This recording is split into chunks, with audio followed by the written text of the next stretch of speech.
Macron, si ce n'est que lui, n'a que foutre de l'Afrique. Macron est venu juste pour un stage au Nigeria, c'est sa seule expérience de l'Afrique. Mais étant devenu président, il s'est rendu compte par le fait que la réalité des choses, ce qui fait la France, c'est l'Afrique et en particulier l'Afrique sahélienne. C'est pour cela qu'il est là, pour préserver les intérêts de la France en Afrique, parce que sans cette Afrique sahélienne, la France serait probablement un pays du tiers-monde. Donc, elle n'a rien. Et sa seule richesse, c'est d'avoir élevé le sens de la réflexion et exercer une domination totale sur ces pays sahéliens, sur leurs richesses, sur leurs ressources minérales, et en même temps, elle fait de ces pays une sorte de continuum où elle déverse son trop-plein, où elle a son propre marché. Il parle d'une nouvelle politique africaine de la France, vous y croyez? Personnellement, non. La politique occidentale vis-à-vis de l'Afrique, elle a été définie depuis le XIVe siècle. Et rien n'a changé jusqu'à aujourd'hui. Quand les Occidentaux, d'une manière générale, ont des difficultés, les réponses se trouvent en Afrique. Si Macron vient, c'est qu'il y a des raisons objectives. Au-delà du fait qu'il vienne visiter les troupes françaises au Niger, il y a des raisons objectives dont il ne peut se passer, qui l'obligent à faire le tour un peu de l'Afrique, à faire revivre un peu ce qu'on a connu, le Dakar, d'une certaine façon. Relation France-Niger, une des questions centrales qui risque d'être un échange entre le président nigérien, c'est de la sécurité. Le Niger est un allié fidèle à la France dans la lutte contre le terrorisme, mais également un pays stratégique pour la France. Le Niger est stratégique, mais Mohamed Youssouf est un allié pour peut-être les Français. Moi, je dissocie entre le Niger et au-dessus de tout. Le Niger a une position stratégique qui est imparable, de par son positionnement, de par le fait qu'il y a tous les foyers de la belligérance qui sont incandescents en Afrique. Et donc, le Niger est au centre de l'ensemble des intérêts français au Sahel. Et que si les Français se mobilisent, bougent, c'est que leurs intérêts sont menacés. Le monde est vaste. Les Français n'interviennent en priorité qu'au Sahel. Donc, il y a une raison. Maintenant, le président du Niger s'est positionné comme un champion de la lutte contre le terrorisme et un champion de la lutte contre la migration. Alors, la migration, est-ce qu'il y a des questions philosophiques? Mais pourquoi on ne se pose pas la question essentielle, les Nigériens, les Africains, pourquoi ils quittent? Il y a 4-5 siècles, il fallait les enchaîner, ils ne voulaient pas partir, pour les amener. Aujourd'hui, même quand on les enchaîne en Afrique, ils se déchaînent pour aller.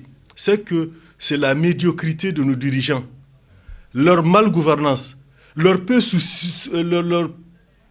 soucis, leur insouciance vis-à-vis du bien public, ce cocktail, cette malgouvernance qui ont fait que les Africains préfèrent, au péril de leur vie, partir que de rester, puisque Macron pour Macron, vous avez des dizaines, des centaines et des milliers de Macron, y compris au Niger, qui sont réduits à faire le contrat, ou à être dans la rue à ne pas avoir du travail. Donc, aujourd'hui, les gens font la queue derrière Macron pour se faire bien voir. Mais que ce soit Macron ou quelqu'un d'autre, cela n'aurait rien changé. C'est notre rapport à l'Occident qu'il faut changer, parce que nous, d'une manière, je dis, nous, l'Afrique a tout, mais elle n'est pas heureuse.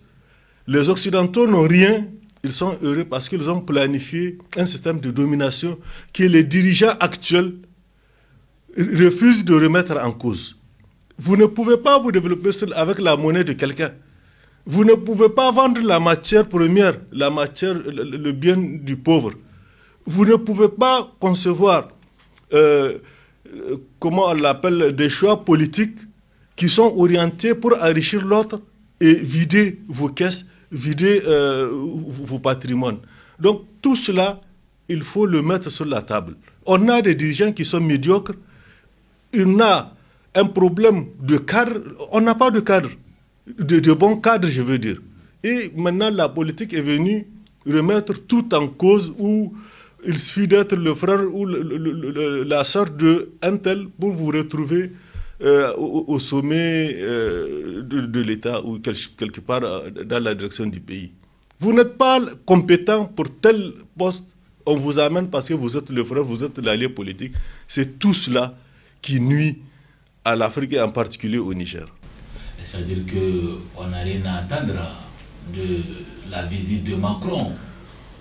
Peut-être vous avez quelque chose à attendre. Moi, personnellement, cette visite, c'est un non-événement.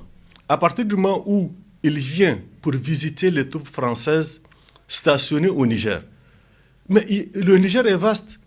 Combien de troupes militaires on a sur le territoire du Niger? Combien de fois le président du Niger est allé rendre visite aux troupes sur le terrain? Posez-vous cette question. Macron pense à ses compatriotes qui sont au Niger. Mais les nôtres, ils pensent aux troupes. C'est une question, moi, que je me pose de manière légitime. Macron vient parler de l'immigration.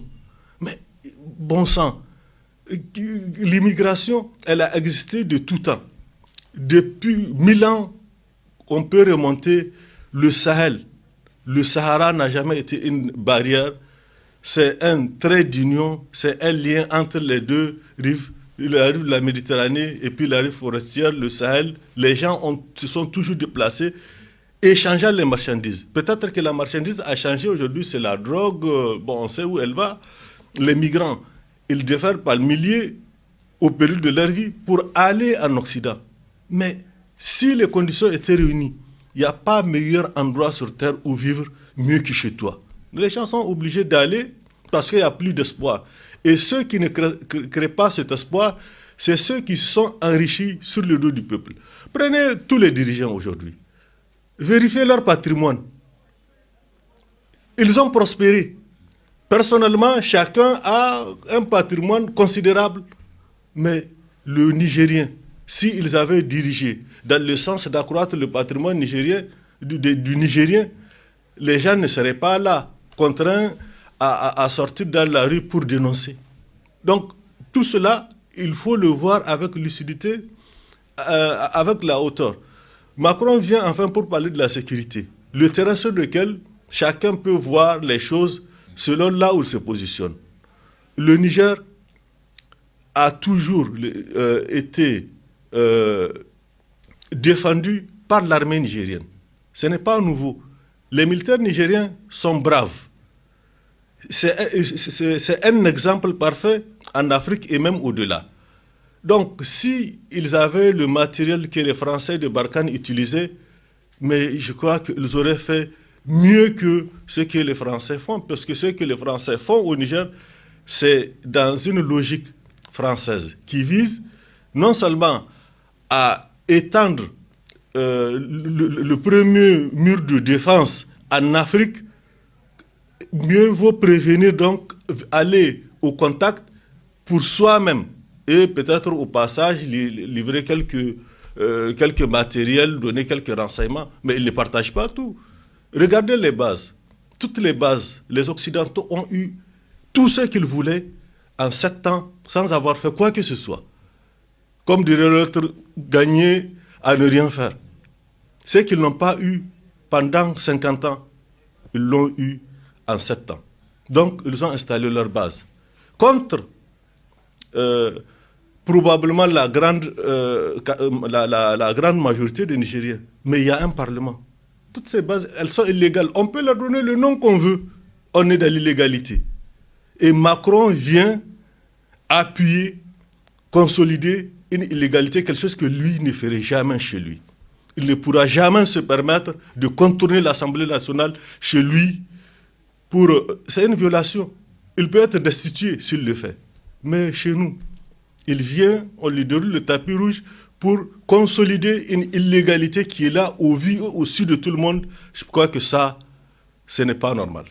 Une autre question, c'est la question de la démographie et la question de la scolarisation où la France, à travers l'Agence française de développement, a apporté son appui, son concours. Monsieur, ces questions, c'est des questions de souveraineté nationale. Le Niger doit se donner les mots. Le Niger n'est pas pauvre, ils le disent. C'est eux qui sont peut-être pauvres dans leur tête. Le Niger n'est pas pauvre. Il n'a jamais été pauvre. Il a tout ce qu'un pays devrait avoir pour être l'un des plus en vue dans lequel les citoyens sont heureux. Mais le Niger, c'est les autres qui décident pour lui-même. La question du scolaire, l'école est par terre, c'est une réalité. La question de la démographie, c'est des questions nationales, d'intérêt national. Et à chacun des pays de planifier la manière dont sa population doit être prise en compte. Selon les visions, le Niger peut être sous-peuplé, ou il peut être surpeuplé selon une autre version aujourd'hui qui a pignon sur rue. Mais c'est une question de souveraineté nationale. Le Niger doit voir comment organiser sa population, comment la prendre en charge, comment faire en sorte que d'ici quelques années, il n'y ait plus de problèmes démographiques. Donc il faut se donner les moyens, pas attendre toujours. On est devenu un pays mendiant. Un pays ne peut pas prospérer de la mendicité, de la dette ou de l'aide.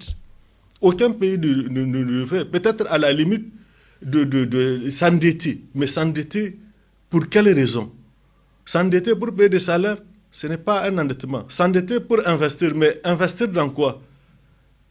Dans des choix improductifs, dans des choix qui sont dépassés. Je pense que ce n'est pas responsable, c'est être peu regardant vis-à-vis du bien public. Pour finir cet entretien, professeur Yahya Issoufou, quel regard vous portez sur les relations France-Afrique d'une manière générale, surtout quand on est dans un débat relativement au sortir du franc CFA qui constitue un boulet pour les pays africains? Le franc CFA, c'est plus qu'un boulet. Le franc CFA, je crois que c'est le cancer, sinon le sida du développement de l'Afrique sahélienne. Aucun pays sahélien, aucun, ne sera jamais développé, même dans 1 million d'années, avec les rapports de force économique, surtout incarnés par le franc CFA. Regardez l'historique du franc CFA. C'est au même titre que vous avez, on parle des nazis. La politique nazie, elle a 2 volets. Il y a le volet extermination des juifs, machin, et de domination. Il y a un volet financier. C'est les nazis qui l'ont planifié, qui l'ont appliqué à la France. Et la France l'a récupéré pour l'appliquer à ses colonies. Si bien que, aujourd'hui, le levier de développement, c'est l'économie. Mais il n'y a plus d'économie. Il y a des gens qui font office de ministre d'économie, mais ministre de rien du tout, quoi. C'est juste le paraître parce que l'économie africaine, sahélienne en tant que telle, elle est détenue en France. C'est aussi simple que cela.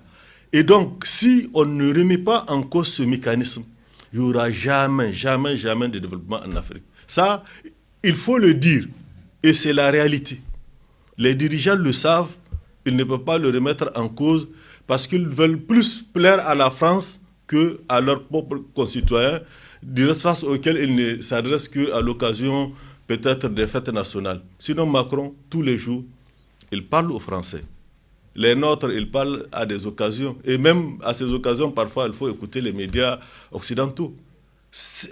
On marche sur la tête. Il faut voir la réalité. Il faut voir la réalité et dire ce qui doit être fait au profit, au bénéfice du Nigérien et du Niger. Pas au profit des Français, parce que eux, de toutes les façons, dans les relations internationales, il n'y a pas de lien frère machin. Ce sont les intérêts. Et les dirigeants africains sont plus soucieux de servir la France que de servir leur propre pays. Tant que ça ne change pas, eh bien on va tourner à rond. Professeur Issoufou, je vous remercie. C'est moi qui vous remercie.